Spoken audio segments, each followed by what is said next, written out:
Hello everybody, I'm Rick Wegley and this is Ask NCM. And this last week I got a text and returned a call to a dealership, and he said, hey, my fixed department managers really struggle with time management. Do you have any suggestions that might be able to help them?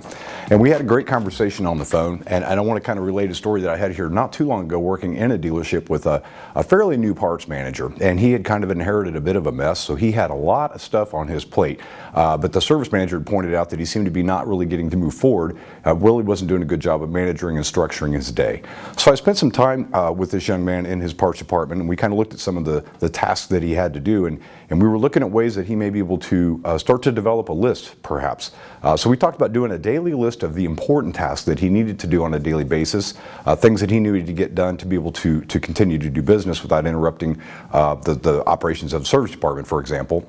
And then we looked at certain things that needed to be done on a weekly basis and actually tried to break those down by what needed to be done on Monday and by Tuesday and by Wednesday through the course of a 5-day work week, so Monday through Friday. And then we looked at tasks that would need to be done, and we knew we need to be accomplished at least once on a monthly basis, and then what needed to be done to prepare for the month-end closing. And as we started to create this list, we started asking, are these the important tasks that you need to do on a daily basis, or are they just busy activities that we're doing that aren't really helping us reach our goals? And as we started to even look closer at that, because he had a couple of counter people in that department that really weren't that busy, and I said, are there things on this list that we might be able to write some processes out and do some training on to help to start to delegate some of these responsibilities to others over time, to give him more time to focus on the things that were more important that he, as a manager, needed to be focusing on a daily, weekly, and monthly basis. So over the course of time, hopefully he'll be able to kind of get some of that work delegated out to some of the other employees so he can stay focused as a manager on the daily tasks that are the most important as the role as a parts manager.